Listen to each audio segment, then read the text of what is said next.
দিনের পর দিন যারা জুলুম চালিয়েছে, দিনের পর দিন যারা অত্যাচার করেছে, ওই মানুষগুলো এখন যদি আপনার সামনে আসে, আপনি তাকায় দেখবেন কি পরিমাণ জুলুমের সাক্ষী তারা ছিল। যারা জেলে ছিল, যারা আয়নাগরে ছিল, সিজদা পর্যন্ত দিতে দেওয়া হয় নাই, নামাজ পড়তে দেওয়া হয় নাই, কোরআন পড়তে দেওয়া হয় নাই, আলো দেখে নাই, অন্ধকারের ভিতরে ছিল, দিনের পর দিন জুলুম করেছে। একটাবার চিন্তা করেন, আমার ব্যারিস্টার আরমান ভাইয়ের কথা, কতদিন এমন হয়েছে তার পরিবার কলিং বেল বাজলে মনে করত এই তো মনে হয় আরমান আসছে, দিনের পর দিন অপেক্ষা করেছে, সন্তানকে খুঁজে পায় নাই, দিনের পর দিন অপেক্ষা করে সন্তান বাপকে পায় নাই, কতজন কবরস্থানে ঘুমিয়েছে। আর সেই সময়ে নবীজির ওই হাদিস আল্লাহকে ডাক দিয়ে বলেছে, আলাইতানি মাকানা, ও মালিক, এই কবরে যদি আমার ঠিকানা হয়ে যেত, কষ্টটা মনে হয় কমে যেত। আল্লাহর কত গোলাম ঘরের মধ্যে ঘুমাতে পারে নাই, কত গোলাম ফাঁসির মঞ্চে গিয়েছে, কত গোলামের বুক জাজরা করে দেওয়া হয়েছে, অসংখ্য কোরবানির বিনিময়ে আজকের দিনটাকে যিনি দিয়েছেন হাদিয়া হিসেবে, তিনি কে? এবার এর পরের অংশে আসেন, কোরআন কি বলছে একটু শুনেন। ওয়ামান আহসানু মিনাল্লাহি হুকমা, আল্লাহর হুকুমের চাইতে সুন্দরতম আর কোন হুকুম হতে পারে না। সবচাইতে সুন্দর হুকুম যিনি কোরআনে দিয়েছেন তিনি কে?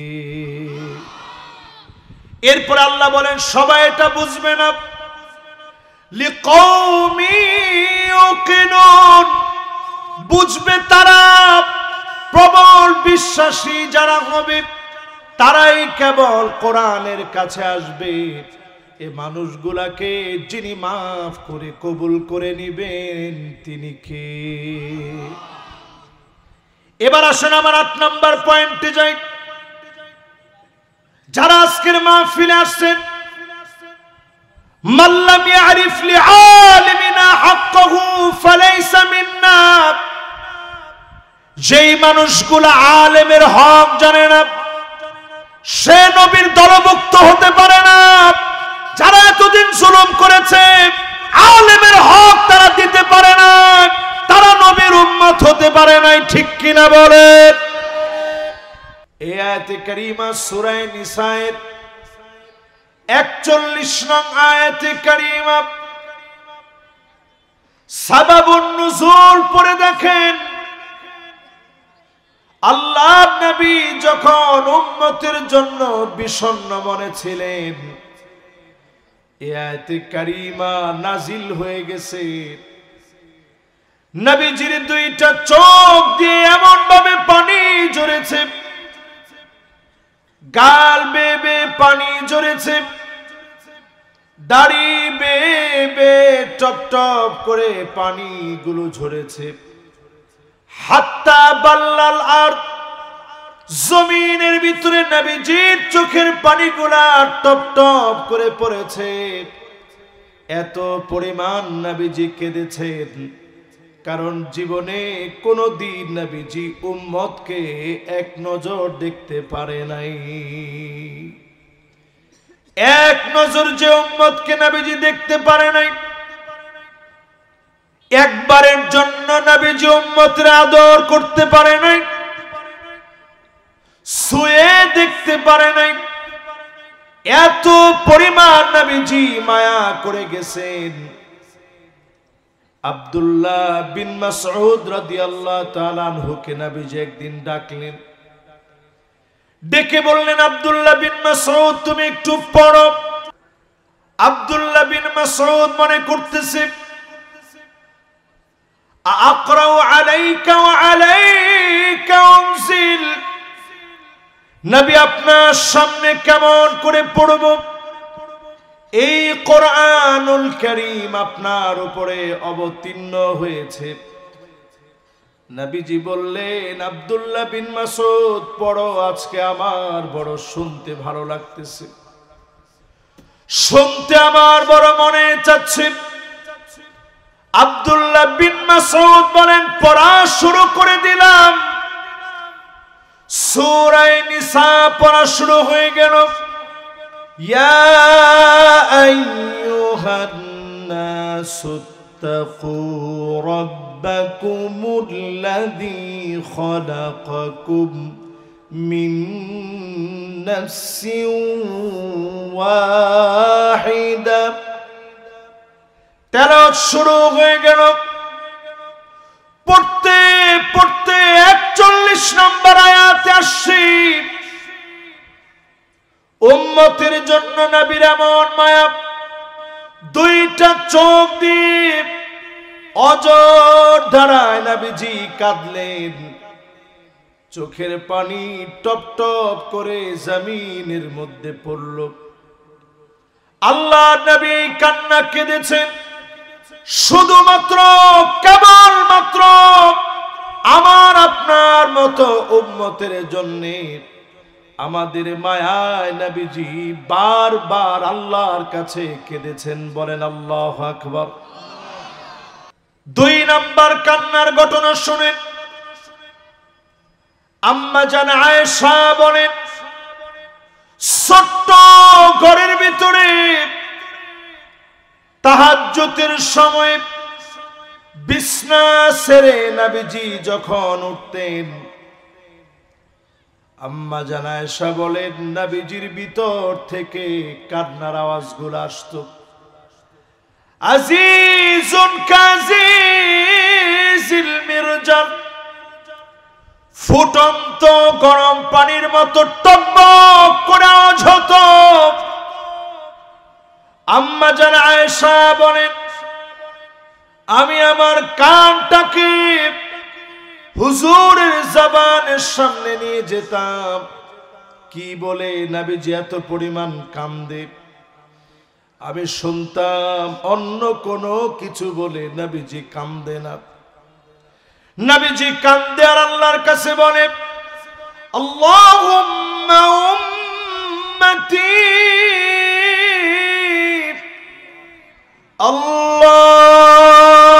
আল্লাহুম্মা উম্মতি, আল্লাহ আমার উম্মত, আমার উম্মত। সিজদায় পড়ে নবীজি কাঁদতেন উম্মতি উম্মতি বলে। 3 নাম্বার কান্নার কথা শুনেন। নামাজের ভিতরে নবীজি যখন দাঁড়াতেন, আল্লাহর নবী তেলাওয়াতের ভিতরে উম্মতের মায়ায় কাঁদতেন। ইন তুআযিবুহুম ফাইন্নাহুম ইবাদুক, যদি আমার উম্মতকে শাস্তি দেন তারা তো আপনার গোলাম, শাস্তি দিলে তো বাঁচার কোনো উপায় নাই। তেলাওয়াত করে নবীজি উম্মতের মায়ায় কেঁদেছেন। আজকে যারা বসে আছেন এই উম্মতদেরকে ভালোবেসে নবীজি কাঁদছেন। 4 নাম্বার কান্নার কথা শুনেন। আল্লাহর হাবিব বলেন, ওয়াদিতু লাউ রাআইনা ইখওয়ানানা, আমার বড় মনে চায় এক নজর যদি ভাইগুলাকে দেখতে পেতাম। সাহাবায়ে কেরাম বলেন, নবী আমরা কি আপনার ভাই না? আল্লাহর নবী বলেন, না তোমরা আমার ভাই না, বাল আনতুম আসহাবী, তোমরা তো আমার সাহাবী। ভাই তো হবে তারা মান আমানা বি ওয়া লাম ইয়ারানি, যারা ঈমান এনেছে জীবনে কোনোদিন আমারে দেখে নাই, না দেখে যারা ঈমান এনেছে তারা হবে আমি নবীর ভাই। একটাবার চিন্তা করে বলেন তো দেখি, নবীজি আদর করে ভাই বলে ডাকছেন কাদেরকে? আমাদেরকে। জোরে কোন কাদেরকে? আমি আজকে এখানে বসে এই ওয়াজটা করব সিদ্ধান্ত নিলাম তখন আমাদের আমির সাহেব যখন ঘোষক বলতেছিল যে সাদেক ভাই টুপি পড়াই দিবে, আমির সাহেব বলতেছিলেন যে আরে না হুজুর কর। তো উনি আদর করে সম্মান করে হুজুর বলতে বললেন, অথচ রসুল আমাদেরকে আদর করে নিজে পরিচয় দিয়েছেন এরা হবে আমার ভাই। জোরে কোন আল্লাহু আকবার।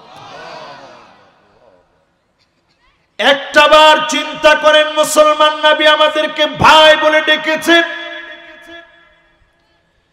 জীবনে কিছু নেন নাই সব দিয়ে গেছেন। প্রায় দিন নবীজি ফজরের নামাজ পড়ে আসতেন, এসে স্ত্রীদেরকে বলতেন ঘরে কি কোনো খাবার আছে? আম্মা জানেরা বলতেন ঘরের ভিতরে কোনো খাবার নাই। নবীজি রোজা রেখে ফেলতেন, সাহারি করেন নাই, একটা খেজুর খেতে পারেন নাই, এক ডোক পানি পর্যন্ত খায় নাই। নবীজি আমার রোজা রেখে ফেলতেন। তার মানে হলো আজকে যারা আমরা বসছি এই মাহফিলে নবীর বড় আদরের উম্মত, নবীজি আমাদের জন্য আল্লাহর কাছে বারবার পরীক্ষা দিয়েছেন। যদি নবীর উম্মত হয়ে পরিচয় দিতে পারেন, আমাদেরকে যিনি সেরাদের সেরা বানায় দিবেন তিনি কে? মাশাআল্লাহ, লিল্লাহে তাকবীর, লিল্লাহে তাকবীর।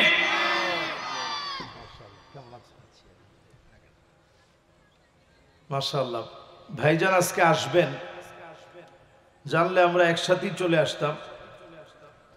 তো আলহামদুলিল্লাহ, আমি মনে করছি উনি এলাকায় আছেন, এই সময়ে উনি এলাকায় বেশি থাকবেন, এটা আমরা চাই। ঠিক কিনা বলেন? আপনারা কি বলেন? উনি এলাকার মানুষ, এলাকায় বেশি থাকবেন, এলাকার হক আছে। আপনারা সবাই ওনাকে কাছ থেকে পাওয়ার চেষ্টা করবেন, হক যতটুকু আছে ওনার কাছ থেকে আদায় করে নেবেন। উনি আপনাদের আমাদের সবার ইনশাআল্লাহ বলেন। আলহামদুলিল্লাহ, ভাই চলে আসছেন। আজকে যেখানে বলতেছিলাম 4টায় গিয়েছি আমরা, এরকম 20টা আজকে শোনা, এরপরে ভাইকে দিব, ভাই কথা বলবে, বেশিক্ষণ লাগবে না ইনশাআল্লাহ, 1 ঘন্টার ভিতরে আমাদের সব কভার হয়ে যাবে। 12টায়, এখন 11:10 বাজে ইনশাআল্লাহ। তাহলে আমরা 4 নাম্বার পয়েন্টে ছিলাম, এবার 5 নাম্বার পয়েন্টে আসি। নবী আমাদেরকে কি পরিমাণ ভালোবাসলেন, এত পরিমাণ ভালোবেসে গেছেন, আমার আপনার জন্য নবীজি অপেক্ষায় থাকবে, পুলসিরাতের কিনারায় দাঁড়ায় থাকবে। মানুষ সেদিন 3 ভাবে পুলসিরাত পার হবে। সিনফান মুশাতান, এক গ্রুপ পার হবে পায়ে হেঁটে হেঁটে। সিনফান রুকবানান, আরেক গ্রুপ পার হবে জান্নাতি আরোহণে চড়ে। সিনফান আলা উজুহিহিম, আরেক গ্রুপের চেহারা নিচের দিকে দিয়ে দিবে, পাগুলা উপরের দিকে দিয়ে দিবে। কেটে কেটে কত উম্মত জাহান্নামের দিকে পড়ে যাবে। নিচে জাহান্নামের আগুন দাউ দাউ করে জ্বলবে। আল্লাহর কিছু গোলাম এমন থাকবে তারা যখন পুল সিরাত পার হবে, জাহান্নাম ডাক দিয়ে বলবে, জুজিয়া মুমিন ইন্না নূরাকা ইউতফিউ লাহাবি। ও মুমিন, তাড়াতাড়ি চলে যাও, তোমার নূর জাহান্নামের আগুনকে পর্যন্ত নিভায়া দিচ্ছে। তোমার নূর জাহান্নামের আগুনকে নিভায়া দিচ্ছে। সেই গোলামেরা যখন পার হয়ে যাবে, হাত কাটা পা কাটা যারা থাকবে, সেদিন নবীজি দোয়া করবে আল্লাহর কাছে, ইয়া রাব্বি সাল্লিম, ইয়া রাব্বি সাল্লিম। আল্লাহ আপনি শান্তি দান করে দেন, দয়া করে উম্মত গুলারে শান্তি দান করেন। নবী সেদিন আমার আপনার জন্য দোয়া করবে, নবীজির দোয়া কবুল করে যিনি মাফ করে দিবেন তিনি কে? 5 নাম্বারটা বলে এবার 6 নাম্বার হাদিসে শোনাই। নবীর উম্মতদেরকে আল্লাহ পাক 5টা শাসন দিবেন। একটু আঙ্গুলগুলো উঁচা করে বলেন তো কয়টা? সবাই কয়টা?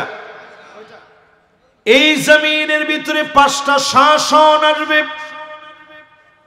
তাকুনু ফীকুম আন-নবুওয়া, প্রথম শাসনের নাম হবে নবুয়তের শাসন। নবী পৃথিবীতে শাসক হয়ে আসছেন, জমিনে তিনি শাসন করেছেন, বিচার কার্য পরিচালনা করেছেন। এটা নবুয়তের শাসন। জোরে কোন আল্লাহু আকবার। 2 নাম্বার শাসনে পৃথিবীতে আসবে, নবীজি চলে যাওয়ার পর আর কোনদিন নবুয়তের শাসন আসবে না, নবী কোনদিন আর আসবে না। সুম্মা তাকুনু খিলাফাতান আলা মিনহাজি নবুয়তি। 2 নাম্বার শাসন এই জমিনে আসবে, খোলাফায়ে রাশিদিনদের শাসন। জোরে করে আল্লাহু আকবার। কত বছর থাকবে? 32 বছর 6 মাস। হাসান রাদিয়াল্লাহু তাআলা আনহু পর্যন্ত পুরা 32 বছর 6 মাস হয়েছে। নবী সাল্লাল্লাহু আলাইহি সাল্লাম যেমন বলে গেছেন, হুবহু সেই শাসন পৃথিবীবাসী দেখেছে। 3 নাম্বার শাসন আসবে, সুম্মা তাকুনু মুলুকান আবদান। রাজতন্ত্র আসবে এই জমিনের ভিতরে। আওয়াজ করে বলেন কি আসবে? এখনো রাজতন্ত্র কিছু কিছু দেশে আছে। একজন খালি সৌদি আরবের কথা বলছে, খালি সৌদি আরবে না মিয়া, সৌদি আরবে আছে, জর্ডানে আছে,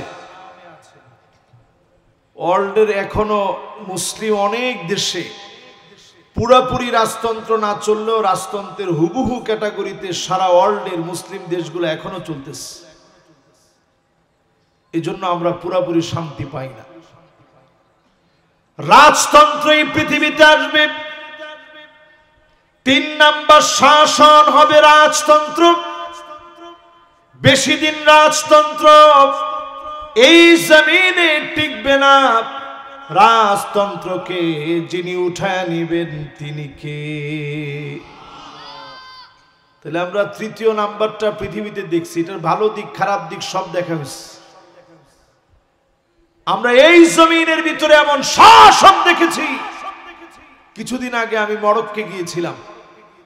তারেক বিন জিয়াদ মুসলিম এমন একজন রণবীর ছিলেন। 711 সাল থেকে নিয়ে 1492 সাল পর্যন্ত 781টা বছর ধরে গোটা ইউরোপটাকে মুসলমানরা শাসন করেছে। জোরে কোন আল্লাহু আকবার। শুধু তারেক বিন জিয়াদের মতো একজন রণবীর যখন দাঁড়িয়েছে 7000 সৈন্যবাহিনী নিয়ে পুরা ইউরোপের বিরুদ্ধে যখন তিনি লড়তে গেছেন, আটলান্টিক মহাসাগরের উত্তাল ঢেউগুলো পাড়ি দিয়ে উনি যখন পর্তুগাল আর স্পেনের কাছাকাছি গিয়েছেন, ওই পারে স্পেন, এপারে মরক্কো, কাছাকাছি যখন তিনি গিয়েছেন, চতুর্দিকে যখন সৈন্যবাহিনী দেখা যাচ্ছে, তখন তিনি তাদের সঙ্গীদেরকে নিয়ে একটা বক্তব্য দিচ্ছেন।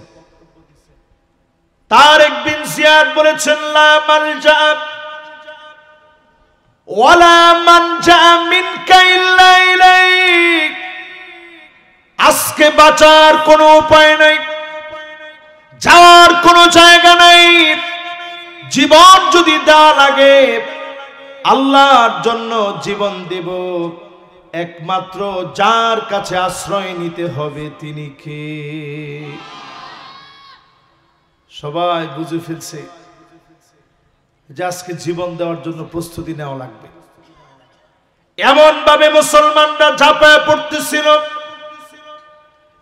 খ্রিস্টানরা বলতেছিল, ইন্না রাআইনা কওমান মাআ তারিক বিন জিয়াদ। তারিক বিন জিয়াদের সঙ্গে এমন নওজওয়ানদেরকে আমরা দেখেছি, লাউ আরাদু আন ইয়াখলাল জাবাল লাখালাউ। এরা যদি পাহাড়কে বলতো, পাহাড় সরে যাও, সমুদ্র তুমি থেমে যাও, মুহূর্তের ভিতরে পাহাড় সরে যেত, সমুদ্রের ঢেউগুলো থেমে যেত। বলেন আল্লাহু আকবার। বিজয় এমনি আসে নাই। রাজতন্ত্রের পতন এই জমিনে হয়েছে মুসলিম শাসকরা কোরআন সুন্নাহ ভুলে যাওয়ার কারণে। বিলাসী জীবন যাপনে অভ্যস্ত হতে হতে এমন হয়েছে, তোপকাপে মিউজিয়ামে গিয়ে এখন আপনারা দেখবেন সেখানে স্বর্ণের চামচ দিয়ে একসময় খাওয়া হতো। আল্লাহ পাক বেশি দিন আর টিকতে দেয়নি, শেষ হয়ে গেল এই জমিন থেকে রাজতন্ত্র। এরপরে একটা শাসন আসবে, নবীজি 4 নম্বরে বললেন, সুম্মা তাকুনু মুলুকান জাবরিয়া। এই জমিনের ভিতরে স্বৈরা শাসন আসবে, যারা আলেমদেরকে জেলে নিবে, নির্দোষকে দোষী বানাবে, মাজলুমদের কান্নায় জমিনটা ত্রাহি ত্রাহি করবে। ঠিক কিনা বলে? এই সময়টা আমরা দেখছি মনে হয় স্বচক্ষে। 16টা বছর বাংলাদেশে এমন কঠিন দিনগুলো আমরা পার করেছি। 16টা বছরে আমরা দেখেছি দেশের শ্রেষ্ঠ নাগরিকরা ফাঁসির মঞ্চে গিয়েছে, বাতিলের কাছে মাথা নত করে নয়। আমরা দেখেছি আমাদের প্রিয় মুফাসসির, যাকে দেখে এই অঙ্গনে আমরা ছোটবেলা থেকে আশা নিয়ে আজকের এখানে বসছি, তিনি শেষ দিন দুনিয়া থেকে যেদিন চলে যাবেন, 2 জনের কাঁধে বর দিয়ে তিনি একটা হাসি দিলেন। তিনি বুঝা দিয়ে গেলেন 13 বছর জুলুম করার পরেও একজন প্রিয় আল্লামা মাজলুম হতে হতে জালেম তার হাসি কেড়ে নিতে পারে না। সুতরাং এখানে যারা বসছেন, সেই স্বৈরা শাসনের পতন ঘটার পর নবীজির শব্দটা একটু খেয়াল করেন, পতন কেমনে ঘটবে। আল্লাহর হাবিব বলেন, সুম্মা ইয়ারফাউহাল্লাহ। আল্লাহ টেনে উঠায় নেবেন। আল্লাহ যখন টেনে উঠায় নেন, গরম ভাত থেকে যায়, খাওয়ার সময় থাকে না। এইভাবে শেষ হলো 4 নাম্বার শাসন। এই জমিনে শাসন আসবে কয়টা? একটু আওয়াজ করে বলেন, কয়টা? 5টার ভিতরে প্রথমটা হলো নবুয়তের শাসন। 2 নাম্বার শাসনের নাম কি? খিলাফতের শাসন। 3 নাম্বার শাসনের নাম কি? রাজতন্ত্র। মাশাআল্লাহ, সবার মনে আছে। 4 নাম্বার শাসনের নাম কি? স্বৈরাচার। দেখেন বাংলাদেশটা কিন্তু এমন একটা দেশ আমরা মনে করি ছোট্ট দেশ, গরিব দেশ, বদ্বীপের মতো ছোট্ট একটা দেশ যার চতুর্দিকে অমুসলিম দিয়ে ভরা, কিন্তু এই দেশটাকে আল্লাহ তাআলা এত বেশি ভালোবাসেন, পুরাটা দেশের ভিতরে আল্লাহ তাআলা কালেমার কালেমার কালেমার বিজয় দিয়ে রাখছেন। বলেন আল্লাহু আকবার। এই দেশের ভিতরে তাকায় দেখেন, চতুর্দিকে মুসলিম থাকার পরেও আমার বাংলাদেশে কালেমার এমন বিজয় বিপ্লব আল্লাহ তাআলা দিয়েছেন, জায়গায় জায়গায় মসজিদ মাদ্রাসা দিয়ে এই জমিনকে আবাদ করানো হয়েছে। আজকের যে এলাকার মাহফিল, মক্কা মডেল মাদ্রাসার মাহফিলে 8 জন ছাত্র পাগড়ি নিয়েছে, তার মানে দাঁড়ায় এই দেশটাকে বারবার যিনি কোরআন আর হাদিসের জন্য কবুল করেছেন তিনি কে? চূড়ান্ত ভাবে যদি 5 তারিখের পরে আমরা সিদ্ধান্ত নিতে যদি শিখি আর বুঝি, এখন আমাদের জন্য একটা অপশন শুধু বাকি, 5 নাম্বার অপশন। কয় নাম্বার? 5 নাম্বার। আল্লাহর হাবিব বলেন, সুম্মা তাকুনু খিলাফাতান আলা মিনহাজি নবুওয়াতিন, আবার এই জমিনে কোরআন সুন্নাহ শাসন আসবে। আজকে যদি পরিষ্কার ভাবে বলি, 54 বছরে সব দেখা শেষ, সামনে হবে আল কোরআনের বাংলাদেশ। আপনারা কি আমার সাথে একমত? নবীজি বাকিগুলা বলে বলে বলছেন সুম্মা ইয়ারফাউহাল্লাহ, আল্লাহ উঠায় নেবেন। 5ম নাম্বারটা বলে নবীজি আর উঠায় নেওয়ার কথা বলেন নাই। সুম্মা সাকাত, 5ম নাম্বারটা বলে নবীজি চুপ হয়ে গেলেন। তার মানে হলো, যদি এই জমিনটায় একবার দিন কায়েম হয়ে যায়, এই জমিনের চিত্র যিনি পাল্টায় দিবেন তিনি কে? আমি বলছি, আমি 20টা পয়েন্ট আজকে কথা বলবো, আমার 6ষ্ঠ নাম্বার পয়েন্ট শেষ। এবার 7ম নাম্বার পয়েন্টে আসেন। নবীজি এই জমিনে আসলেন, ওয়া আনিহকুম বাইনাহুম বিমা আনজালাল্লাহ। নবীজিকে আল্লাহ অর্ডার করলেন, ও নবী বিচার করা লাগবে কোরআন দিয়ে। আওয়াজ করে বলেন, কি দ্বীপ? আরো জোরে, কি দ্বীপ? আমরা কি বাংলাদেশে কোরআন দিয়ে বিচার এস্টাবলিশ করতে পারছি? না কয়েকজন মনে হয় পারছেন। পারছেন? এই কাজটা কি মুস্তাহাব, সুন্নত, নফল, ফরজ? আরবিতে ফারদুন, আল আমরু হুয়া কাউলুন কাওয়াইল লিগাইরি আলা সাবিলিল ইস্তিলাই ইফআল। আল্লাহ যখন বলেন কর, এটা আমাদের উপর আবশ্যক হয়ে যায়, এটা থেকে ছুটার আর কোনো সুযোগ নেই। জোরে কেন আল্লাহু আকবার। নবীজিকে আল্লাহ বললেন বিচার করো কোরআন দিয়ে, বিচার করা লাগবে কোরআন দিয়ে। 2 নাম্বার কাজ আল্লাহ দিলেন, ওয়ালা তাত্তাবি আহওয়াহুম, মন গড়া বিচার চলবে না। বিগত 54 বছরে মন গড়া বিচার অনেক দেখেছি, আর মন গড়া বিচার দেখতে চাই না।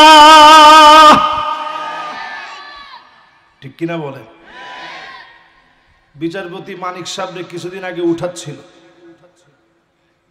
তো পাশ থেকে কয়েকজন ছেলে বলতেছে, মানিক চাচা আমরা কিন্তু জুলাই যোদ্ধারা আছি, আপনার কোনো ভয় নেই। তো সে মুসকে মুসকে হাসতেছে আর যাচ্ছে। তো চিন্তা করেন, যারা মন গড়া বিচার করেছে, জাতি তাদেরকে মেনে নেয় নাই, মন গড়া বিচার যদি আর দেখতে না চান, আল্লাহর কোরআনের বিচার এই জমিনে কায়েম হওয়া লাগবে। ঠিক কিনা বলে? তিন নম্বরে প্রিয় ভাইরা আমার, ওয়াহযারুহুম আন ইফতিনুকা আন বা'দি মা আনজালাল্লাহু ইলাইক। ও নবী, সতর্ক হওয়া লাগবে, কাফেররা যেন কিছু ঢুকায় দিতে না পারে, ষড়যন্ত্র করতে না পারে। এই আয়াত শুধুমাত্র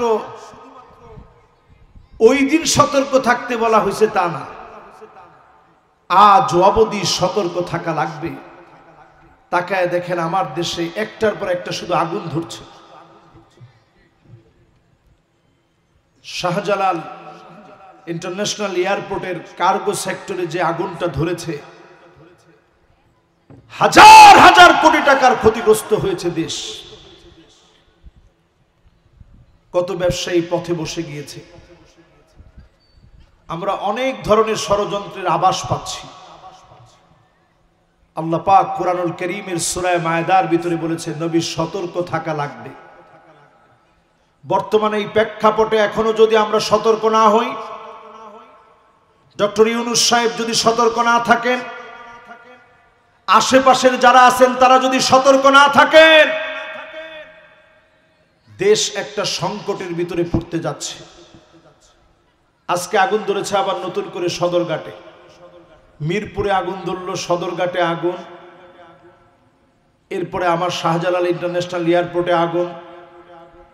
এই যে জায়গায় জায়গায় পরিকল্পিত একটা শখ মাফিক আগুন জ্বলছে, এটা নিছক শুধু আগুন লাগা নয়, তদন্ত করে দেখা লাগবে। যারা আনসার রূপে ফিরতে চেয়েছে, যারা বাংলাদেশে যাদের শরীরের ভিতরে আগুন ধরে গেছে, তারাই আগুন জ্বালা দেশটাকে অচল বানাতে চায়। এই জন্য সজাগ হওয়া লাগবে মুসলমান। এরপরে আল্লাহ রাব্বুল আলামিন বলেন, ফাইন তাওয়াল্লাউ, এরপরেও যদি মুখ ফিরানো, ফালাম, জেনে রাখো, ফাইন তাওয়াল্লাউ ফালাম আন্নাল্লাহ আন্নামা ইউরিদুল্লাহ আইয়ুসিবাহুম বিবাদি যুনুবিহিম। এরপরেও যদি মুখ ফিরানো, আল্লাহর পক্ষ থেকে আযাব আসবে। আল্লাহ পাক যখন আযাব দিবেন, ছোট ছোট গুনাহের কারণে আযাব দিয়ে যিনি পরীক্ষা নেবেন তিনি কে? এরপরে আল্লাহ পাক বলেন, ওয়া ইন্না কাসীরাম মিনান নাসি লাফাসিকুন। অধিকাংশ লোকেরা, একজন দুইজন না, নিশ্চয় আল্লাহ প্রথমে বললেন। এই জায়গাটা একটু কানটা খাড়া করে শোনেন। আমি বলছিলাম 20টা বিষয় আজকে কথা বলবো, 7ম নাম্বারটায় আছে। ওয়া ইন্না, প্রথমে আল্লাহ নিশ্চয় বললেন, ওয়া ইন্না কাসীরাম মিনান নাস। আল্লাহ পাক বাদুন নাস বলেন নাই, কিছু লোকের কথা বলেন নাই, নাফারুম মিনান নাস বলেন নাই, আল্লাহ পাক জামাআ মিনান নাস বলেন নাই। অধিকাংশ লোক কেমন হবে? যারা ফাসিক হবে, যারা সরাসরি কোরআন সুন্নাহর, কোরআনের আলোচনার ভিতরে বাধা প্রদান করবে, ঠিক কিনা বলে?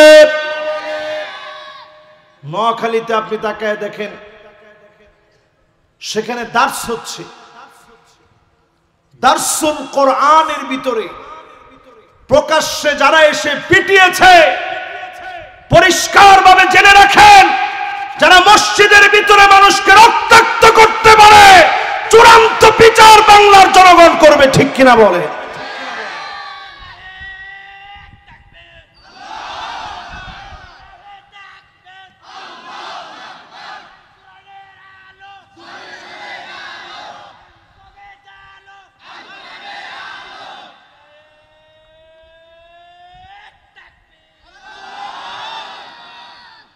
মাশাআল্লাহ, আমি আজকের এই মাহফিলে দেখলাম এখনো অনেকে ঘরে ঘরের পক্ষে আছেন। সংসদের পক্ষে থাকতে হবে। সংসদের পক্ষে আপনারা আছেন না ইনশাআল্লাহ? সংসদে যদি এখনো আমরা আলো জ্বালাতে না পারি, ঘরে ঘরে তো 54 বছর ধরে অনেক জ্বালাইছেন। আজকে আমি ঘরে বসে বলতেছিলাম, যদি এই দেশটায় যদি ইসলামী আইন আসে, এরকম মাহফিল করে আর আপনাদেরকে বোঝাতে হবে না, মাহফিলের জরুরত লাগবে না। তো অটো বাংলাদেশে ইসলামী আইন যদি হয়, মসজিদে মসজিদে বসে আপনাকে বয়ান শুনতে হবে ইনশাআল্লাহ। বলেন,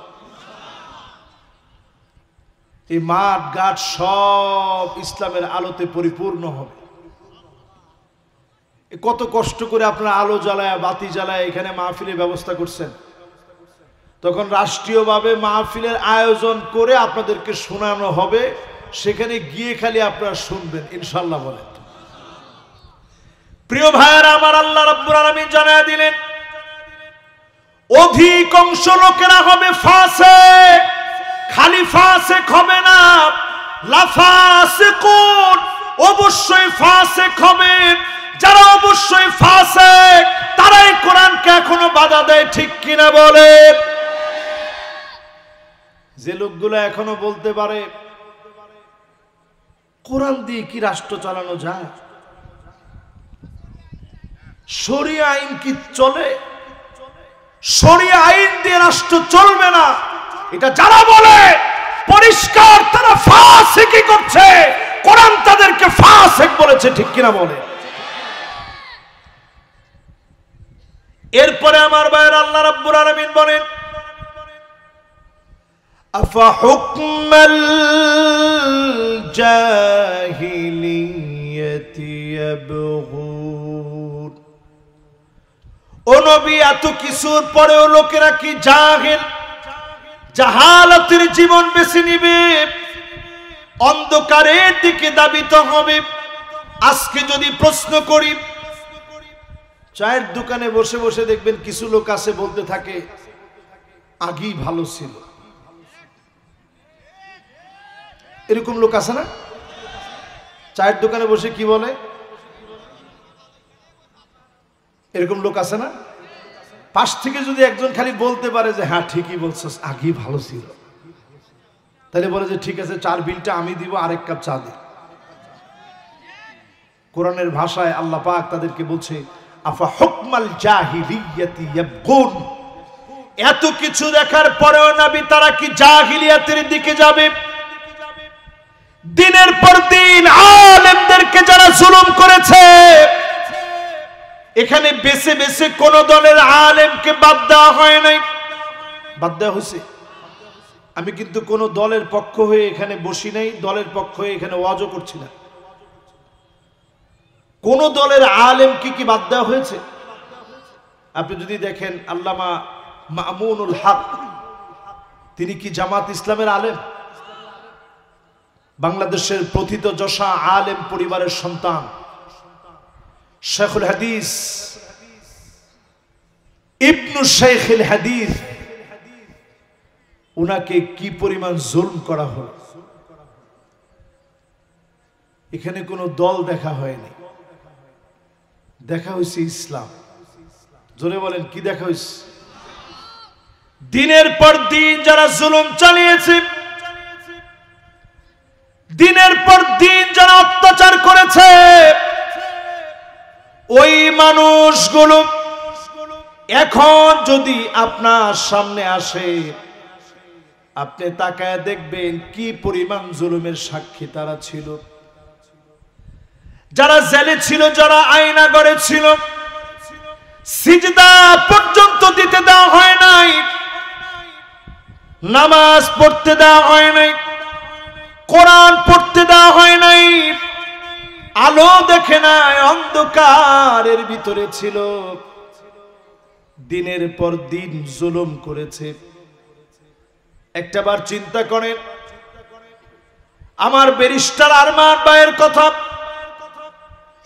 কতদিন এমন হয়েছে তার পরিবার কলিং বেল বাজলে মনে করত এই তো মনে হয় আরমান আসছে। দিনের পর দিন অপেক্ষা করেছে, সন্তানকে খুঁজে পায় নাই। দিনের পর দিন অপেক্ষা করে সন্তান বাপকে পায় নাই। কতজন কবরস্থানে ঘুমিয়েছে, আর সেই সময়ে নবীজির ওই হাদিস আল্লাহকে ডাক দিয়ে বলেছে, আলাইতানি মাকানা, ও মালিক, এই কবরে যদি আমার ঠিকানা হয়ে যেত কষ্টটা মনে হয় কমে যেত। আল্লাহর কত গোলাম ঘরের মধ্যে ঘুমাতে পারে নাই, কত গোলাম ফাঁসির মঞ্চে গিয়েছে, কত গোলামের বুক জাজরা করে দেওয়া হয়েছে,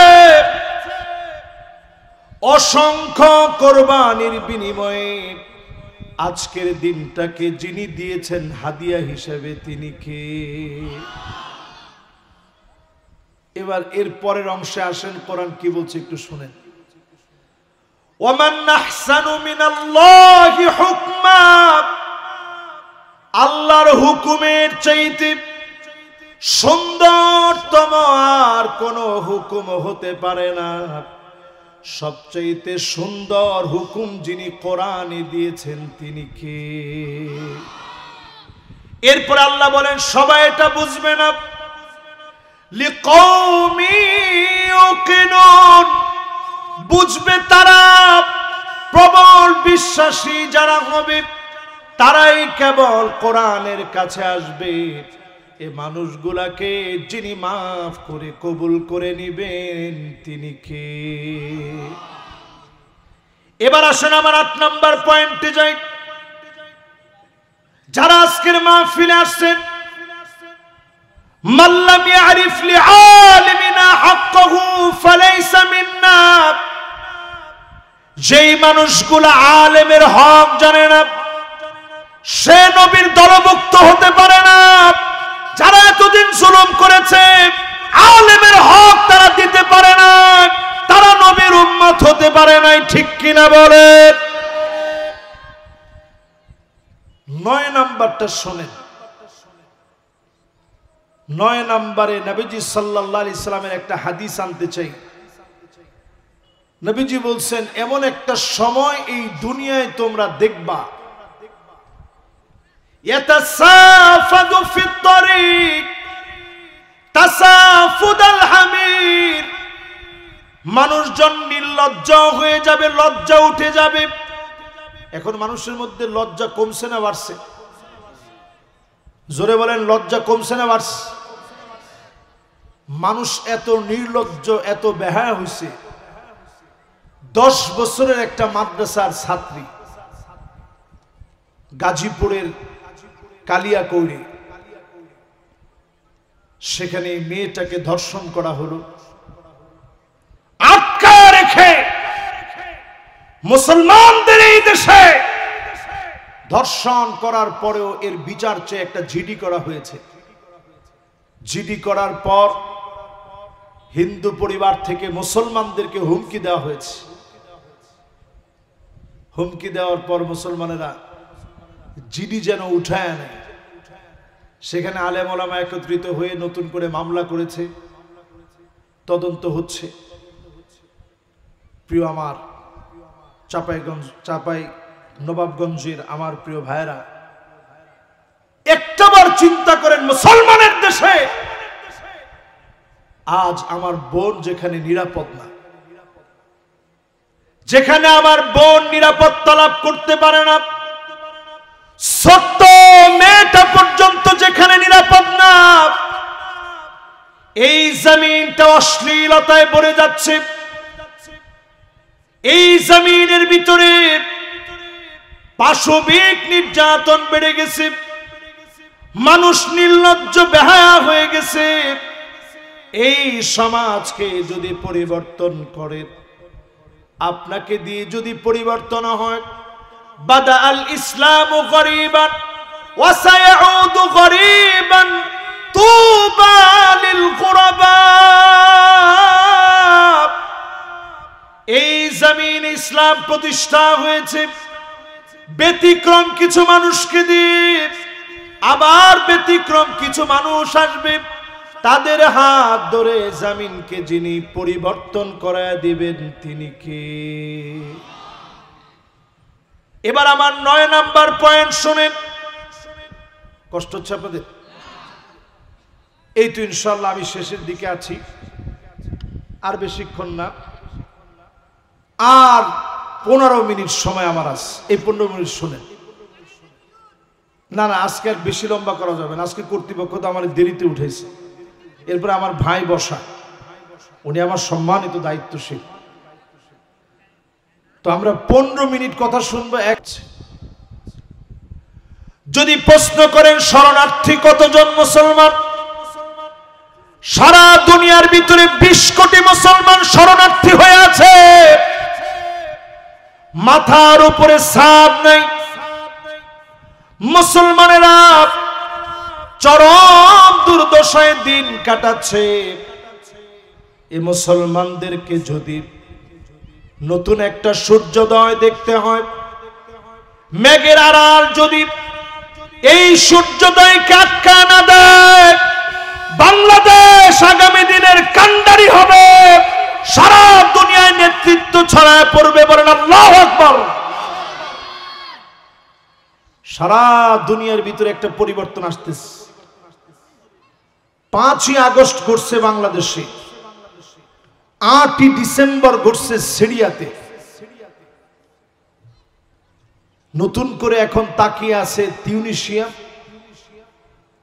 তাকিয়ে আছে পৃথিবীতে নতুন করে লেবানন, লিবিয়া সহ মিশরের ভিতরে গণ অভ্যুত্থান ঘটবে, নতুন একটা আওয়াজ উঠবে, একটা আরব বসন্ত হবে, আবার নতুন করে জাগরিত হবে। জোরে বলেন আল্লাহু আকবার।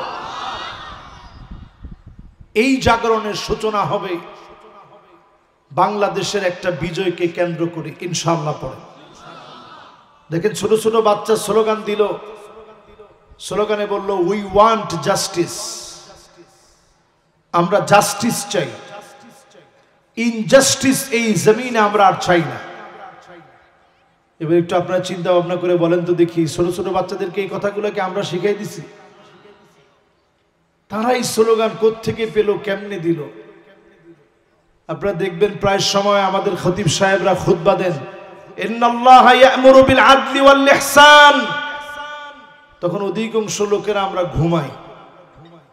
পাশ থেকে একজন ডাক দিয়ে বলে, এই উঠেন, খুতবা শেষ। তো এই খুতবার ভিতরে কি বলল খতিব সাহেব?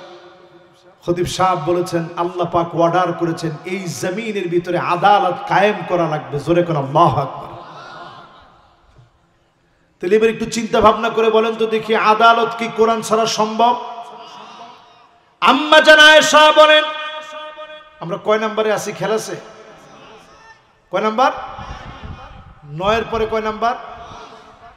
আম্মা জান আয়েশা বলেন 10 নম্বর। শুনেন, মা কামা রাসূলুল্লাহ সাল্লাল্লাহু আলাইহি ওয়াসাল্লাম আলাল মিম্বার হাত্তা সামি'তুহু আল আদল ওয়াল আদালা ওয়াল ইনসাফ।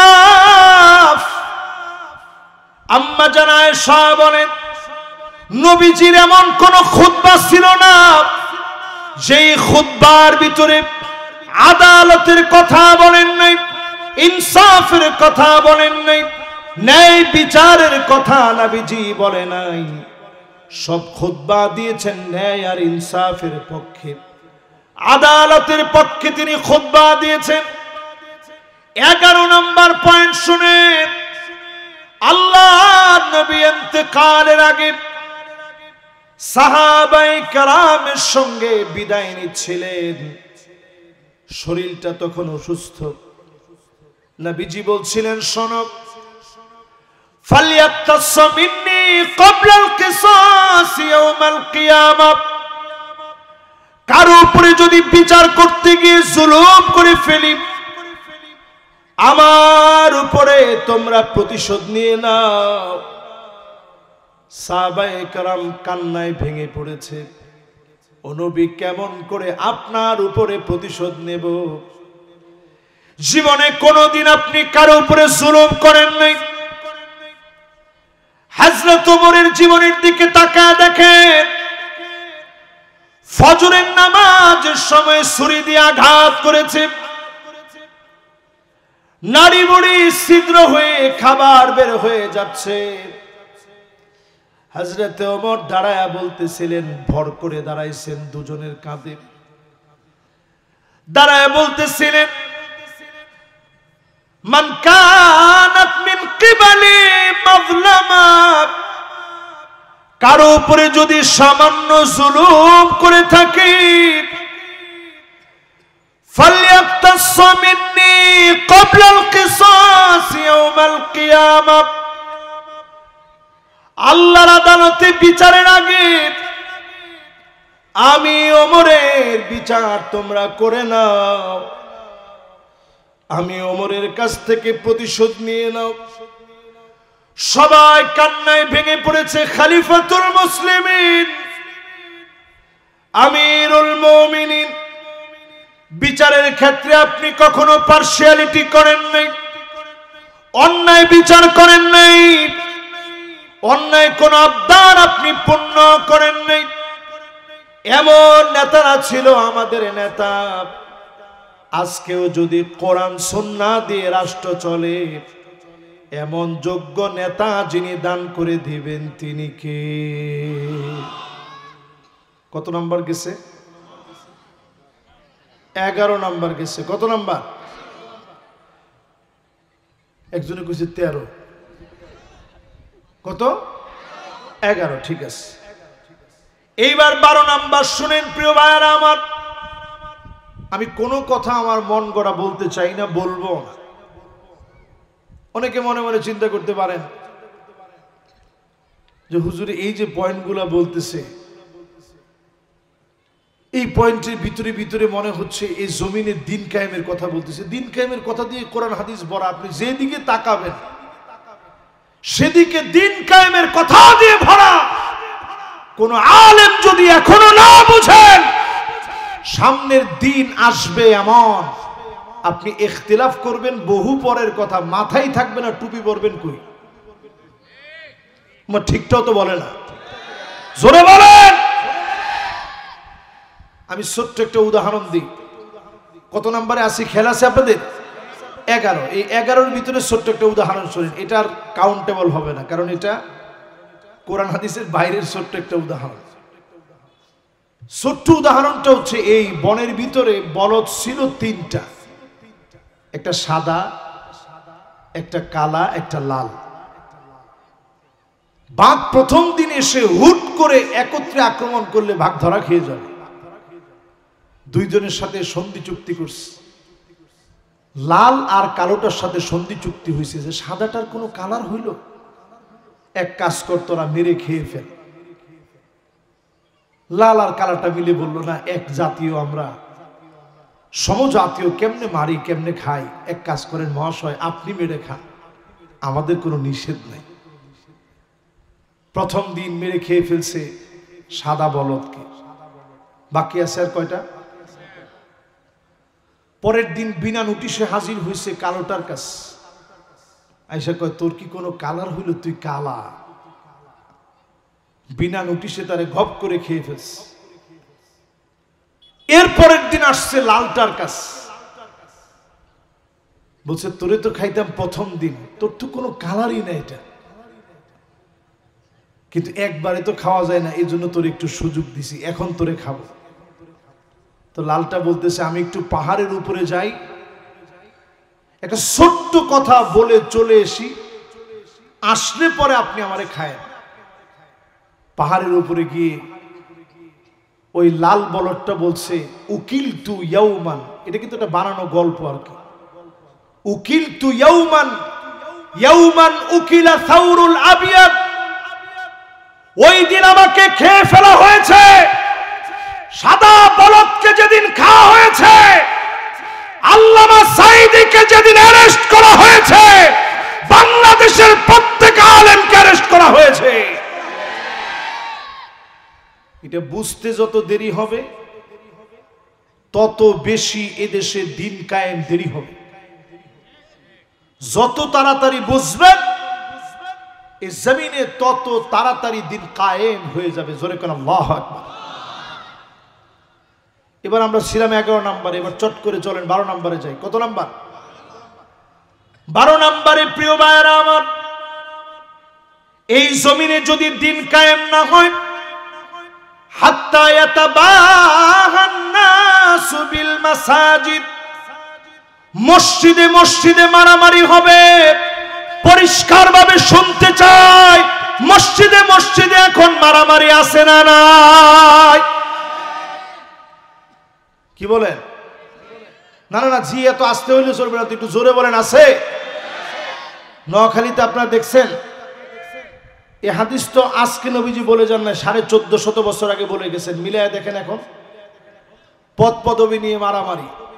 ইমাম সাহেব সেজদায় একটু দেরি করলে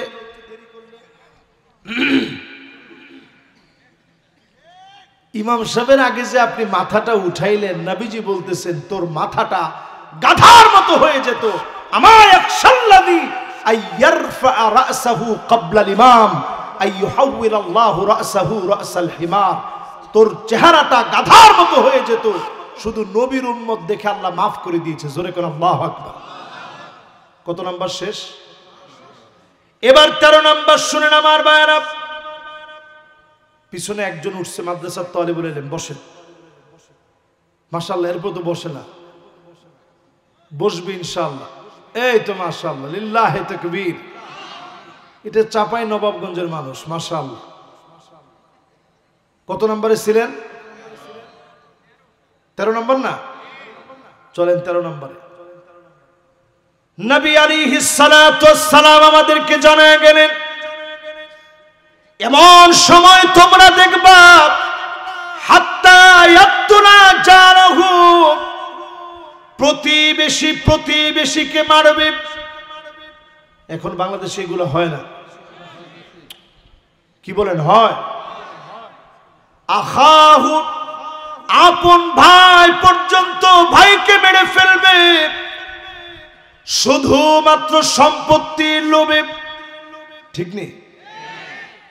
আবাহু, বাপকে পর্যন্ত সন্তান মেরে ফেলবে। এ কথা ভাবা যায় না, এই কথা চিন্তা করা যায় না। আমি বড় গর্ব করে বলি, এখনো আমি আমার আব্বা আম্মার সঙ্গে থাকি। আমার কাছে বড় দোয়া মনে হয়, প্রতিনিয়ত আব্বা আম্মার কাছ থেকে দোয়া নিয়ে বের হই। মা বাবা কত বড় সম্পদ, সেই মা বাপ শহীদ হবে সন্তানের হাতে। কয়েকদিন আগে দেখেন রমজান মাসে সন্তানের হাতে বাপ শহীদ হলো। কিছুদিন আগে আলেমকে পর্যন্ত সন্তান মেরেছে। বাপ আলেম, ছেলে মাদ্রাসায় পড়ে, তারপরেও ছুরি দিয়ে আঘাত করতে দেরি করে নাই। এই দৃশ্যগুলা যদি জমিন থেকে বন্ধ হওয়া লাগে, আল্লাহর কোরআনের আইন এই জমিনে লাগবে, ঠিক কিনা বলে? কত নাম্বার শেষ? 14 নম্বরে প্রিয় ভাইরা আমার, আল্লাহর হাবিব বলেন এই জমিনের ভিতরে এমন সময় আসবে, যেই সময়ে তোমরা দেখবা, যেই সময়ে তোমরা দেখবা হাত্তা ইয়াবুদাল্লাতু ওয়াল উজ্জা, মূর্তির সামনে গিয়ে মুসলমানেরা মাথা নত করবে। মূর্তির সামনে গিয়ে মুসলমানেরা নত হয়ে যাবে। এই দৃশ্য চোখে চোখে পড়বে। মুসলমান এখন কোনোভাবে যেন ঈমান না হারায়।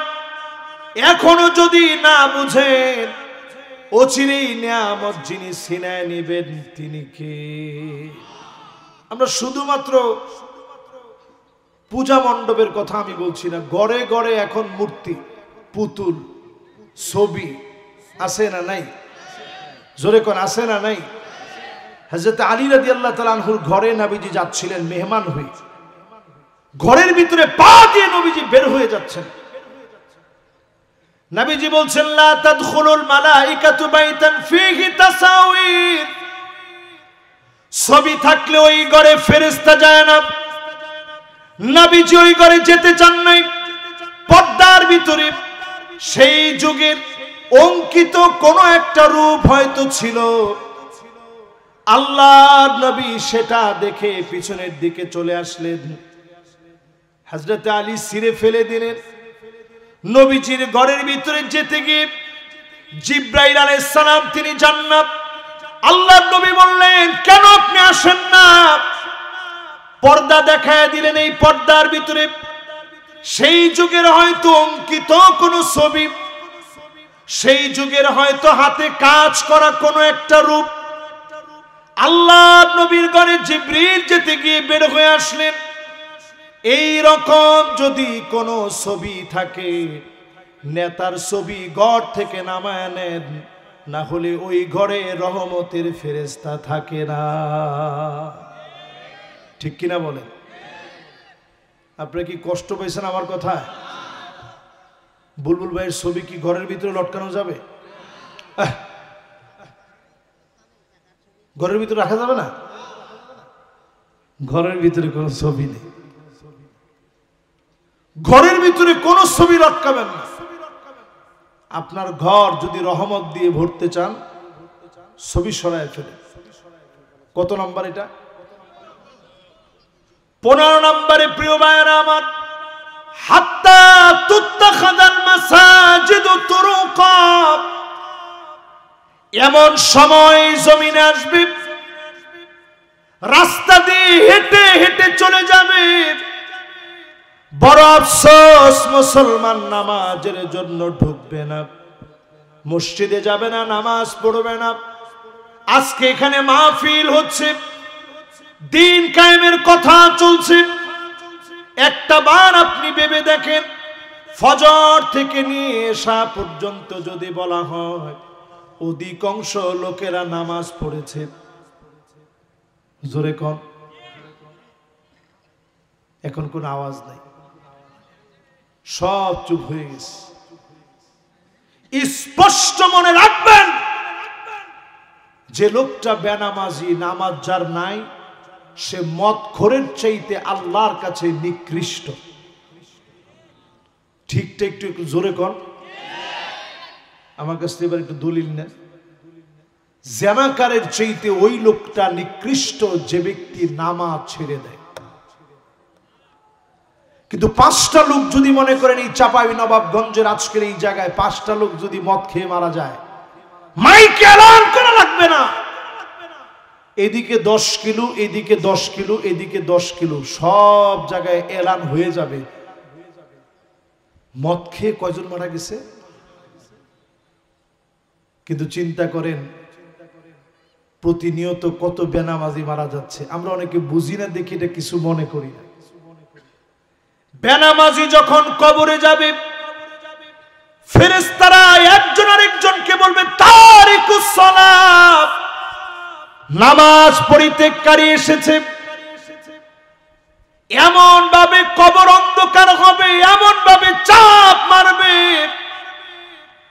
ডান দিকের হাড়গুলা বাম দিকে চলে আসবে, বামের হাড়গুলা ডান দিকে চলে আসবে।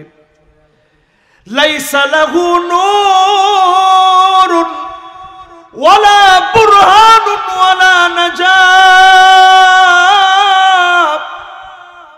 তার জন্য কোনো আলো নাই, কোনো সাক্ষী নাই, কোনো প্রমাণ নাই। ওয়া কানা মাআ ফিরআউনা, সে সঙ্গী হবে ফেরাউনের, সে সঙ্গী হবে হামানের, সে সঙ্গী হবে কারুনের, সে সঙ্গী হবে উবাই বিন খালাফের। যে আসামিগুলার নামগুলা বললাম বড় বড় আসামি না, এখানে কোনো মদখোরের নাম নাই। এরকম বড় বড় আসামি, এগুলো মদখোর, জেনাকার, যা বলেন সবচেয়ে নিকৃষ্ট জালেম। ফেরাউনের চাইতে বড় জালেম আর কি? শেখ হাসিনা। আরে আপনি তো জুলুম কি দেখছেন কোন? আমি দুবাই গেছি 2 বছর আগে, সেই তুলনায় যদি বাংলাদেশকে দাঁড় করান, বাংলাদেশ কত ভালো একটু হিসাব করেন। আমরা অনেক সময় এই দেশটাকে খারাপ বলি, আমি দুবাই গেছি, আমারে দেখা ইমিগ্রেশনে পুলিশ বলতেছে লেহিয়া কাবির লুসুস কাবির, যেটা দাড়ি বড় বড় এটা ঝামেলা বেশি। আমি তো অবাক হয়ে গেছি। আমি বলতেছি যে এ শাহজা কাইয়া লেহিয়া সোয়াইয়া লুসুস সোয়াইয়া, যেটা একটু একটু দাড়ি এটা একটু একটু ঝামেলা। লেহিয়া মাফি রজুল মিয়া মিয়া, কোনো দাড়িটারি জান নাই, এটা 100 লোক। আচ্ছা বলেন তো দেখি, বাংলাদেশের পুলিশরা কি এরকম?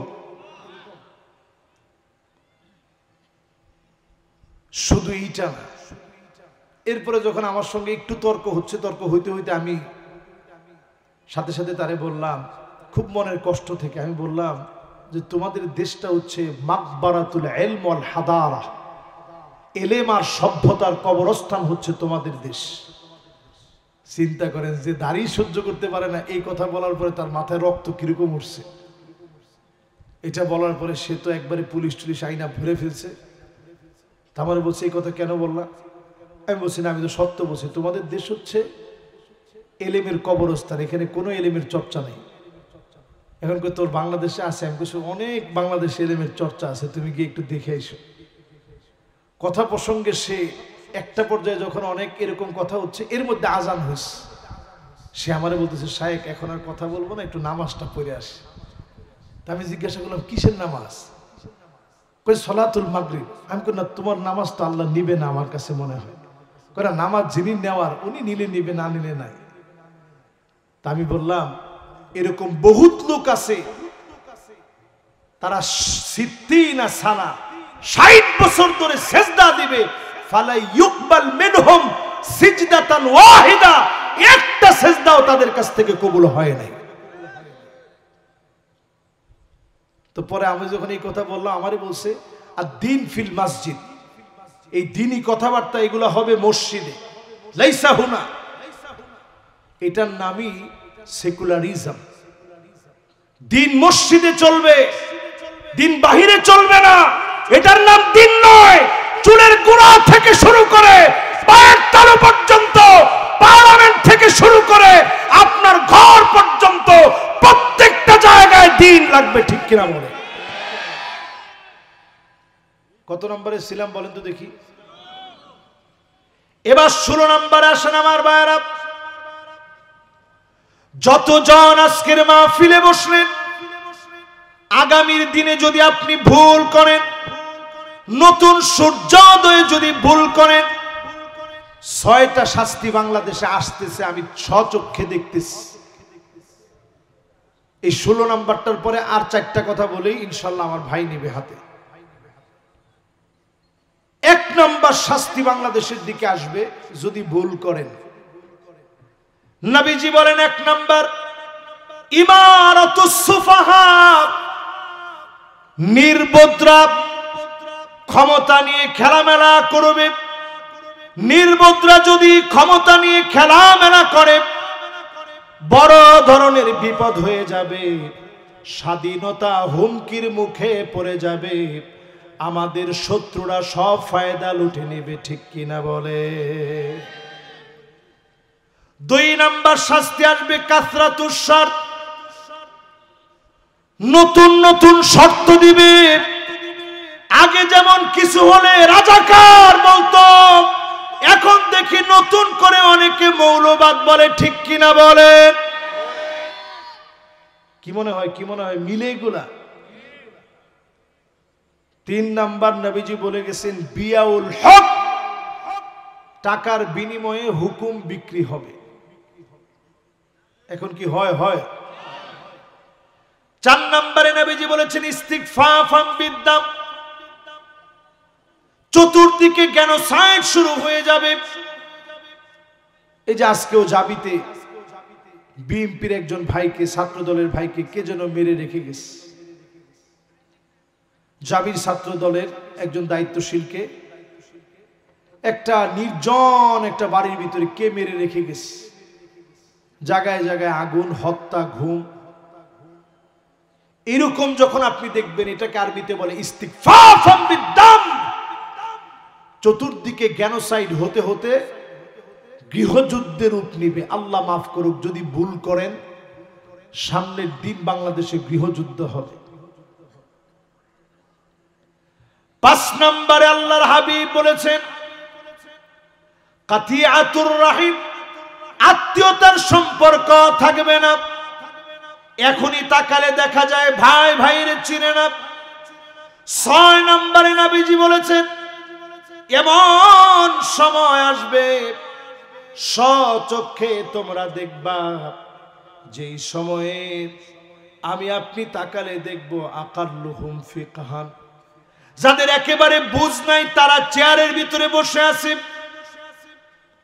এই 6টা শাস্তি আমার কাছে মনে হয় কাছাকাছি সময় অপেক্ষা আছে। যদি এই জমিনে দিন কায়েম করতে পারেন, আগামীর সূর্যোদয় হবে ইসলামের পক্ষে। জোরে বলেন আল্লাহু আকবার। তাহলে 16 নম্বরটা শেষ। এবার কত নাম্বার?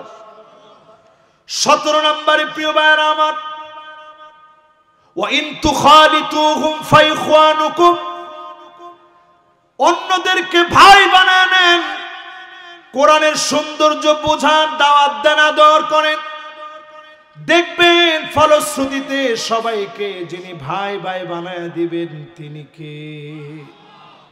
18 নাম্বার, নবীজি আমাদের জন্য দোয়া করে গেছেন আল্লাহর কাছে। এখনো নবীজি দোয়া করেন যখনই আমরা সওয়াবের কোন কাজ করি, হামিদুল্লাহ, আল্লাহর প্রশংসা আদায় করে। উম্মত যদি গুনাহ করে ফেলে, নবীজি আল্লাহর কাছে ক্ষমা চান। 18 নম্বরে প্রিয় ভাইরা আমার, যতজন এই মুহূর্তে শুনছেন,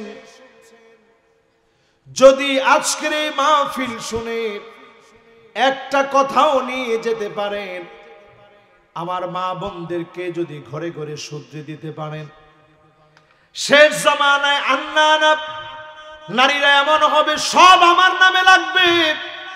এখনকার নারীরা চায় কি চায় না?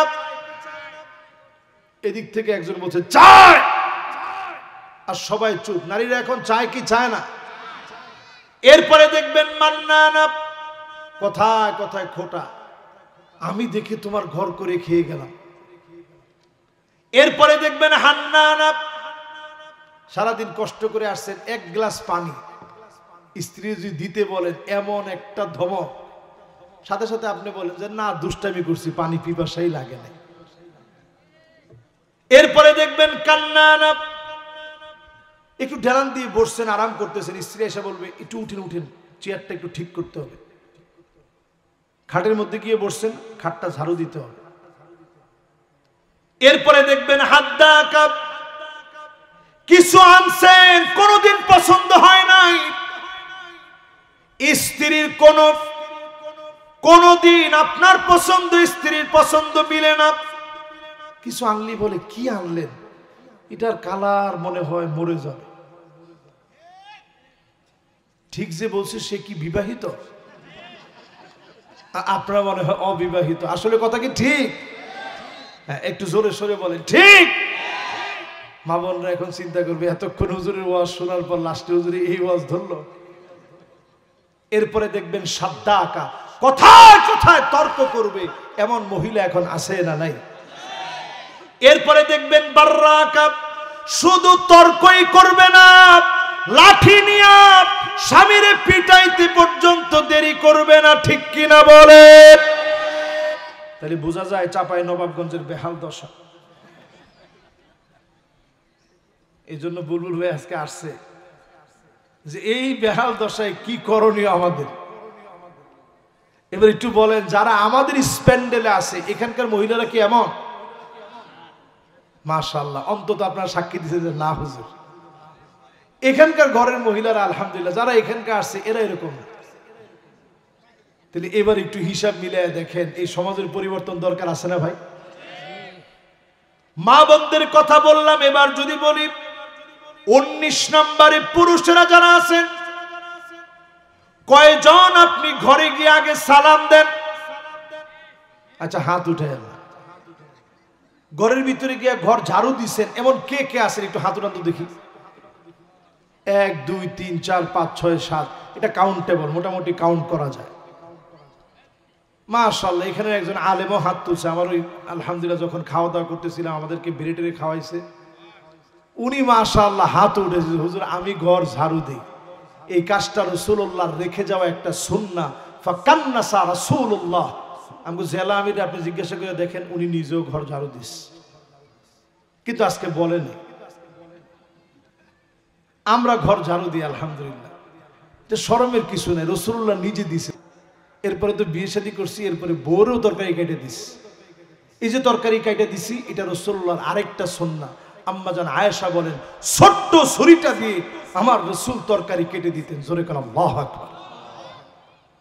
আম্মাজান যদি অসুস্থ হয়ে যেতেন, নবীজি চোখের পানিগুলা মুছে দিতেন, নবীজি সঙ্গ দিতেন, ঘোরাতে নিয়ে যেতেন। উহুদ পাহাড়টা দেখায় দেখায় নবীজি বলতেন, জাবালুন ইউহিব্বুনা ওয়া নুহিব্বুহু। এই পাহাড়টাকে আমরা ভালোবাসি, পাহাড়টা আমাদেরকে ভালোবাসে। বলেন আল্লাহু আকবার। এরকম ঘুরায় ঘুরায় নিয়ে আসতেন। কয়দিন ঘুরাইছেন? স্ত্রীর মন বোঝার চেষ্টা করেন। 19 নাম্বার শেষ, এবার 20 নাম্বার। নবী আলাইহিস সালাতু ওয়াস সালাম বলেন, কুরআনুল কারীম আল্লাহ আয়াত নাযিল করলেন, আল্লাহ পাক জানায় দিলেন, কুল হুয়াল কাদিরু আলা আন ইয়াবআসা আলাইকুম আযাবাম মিন ফাওকিকুম। ও নবী, আযাব আসবে উপরের দিক থেকে। আপনার উম্মত উল্টা পাল্টা করলে আযাব আসবে উপরের দিক থেকে, পাথর পড়বে আসমান থেকে, ঘন বৃষ্টি হবে, উম্মত শেষ হয়ে যাবে। নবীজি কান্না শুরু করছে, আল্লাহ এরকম আযাব দিন, আমি তো উম্মত দেখিই নাই। ওই যে শুরু করছিলাম নবীজির কান্না দিয়ে। এরপরে আল্লাহ রাব্বুল আলামিন আয়াত নাযিল করলেন, আও মিন তাহতি আরজুলিকুম, পায়ের নিচ থেকে নাইলে আযাব আসবে। নবীজির কান্না দেখে আল্লাহ দ্বিতীয় অপশন দিলেন, নবী তাইলে ঠিক আছে, উপরে যদি না মানেন তাহলে নিচের থেকে আযাব আসবে, টর্নেডো হবে, ঘূর্ণিঝড় হবে, সাইক্লোন হবে, ভূমিকম্প হবে, ভূমিধস হবে। বাংলাদেশের টেকটনিক প্লেটটা একেবারে ফাটল ধরে গেছে। গবেষকরা বলছে 9 মাত্রার প্রলয়ঙ্কারী একটা ভূমিকম্প ঢাকায় হতে পারে। অর্ধেক ঢাকা পুরাটা সেজদায় পড়ে যাবে। কিন্তু বারবার দেখবেন ভূমিকম্প আসে, তারপরেও মালিক ফিরায় নেয়। কারণ নবীজি আল্লাহর কাছে সেদিন কেঁদেছেন, আল্লাহ এত বড় আযাব দিন না। এই দেশে নবীর উম্মতের সংখ্যা অনেক বেশি, আল্লাহ পাক আযাব না দেন। নবীজি কেঁদে কেঁদে বলেছেন আযাব না দিতে। এবার 3 নাম্বার অপশন আল্লাহ দিলেন, নবী তাহলে 3 নাম্বারটা নেন। 3 নাম্বার অপশন কি? আও ইয়ালবিসাকুম শিয়া। নবী আপনার উম্মত দলে দলে দলে দলে বিভক্ত হবে। ওয়ায়ুযীকা বা'দুকুম বা'সা বা'দ, একজন আরেকজনকে মারবে, মারার পরে বলবে মারার মতো মেরেছি। এই যে 28 অক্টোবর আসতেছে, তাকায় দেখেন আমার জসিম ভাইকে যারা মেরেছে, ওদের চেহারার দিকে তাকালে মনে হয় ওরা মুসলমানের সন্তান হয়ে আমার ভাইকে তারা শহীদ করেছে। ঠিক কিনা বলে? তার মানে স্পষ্ট ভাবে বোঝা যায়, আপনি দেখলে মুসলমানের মতো মনে হবে। একজন আরেকজনকে মারবে, মারার পরে বলবে যে মারার মতো মেরেছি, স্বাদ নেবে। নবীজি এটা বলার পর আল্লাহর কাছে বলেন, আল্লাহ এটা তো আহওয়ান ওয়া আইসার, আগের সবগুলোর চেয়ে এটা সহজ। ভাই ভাই কয়দিন মারামারি করবি, ঠিক হয়ে যাবে। আজকের মাহফিল থেকে বলি, 54টা বছরে অনেক মারামারি, কাটাকাটি, হানাহানি, বিবেক ঝগড়া আমরা দেখেছি, আর দেখতে চাই না। 54 বছরে সব দেখে শেষ, সামনে হবে আল কোরআনের বাংলাদেশ।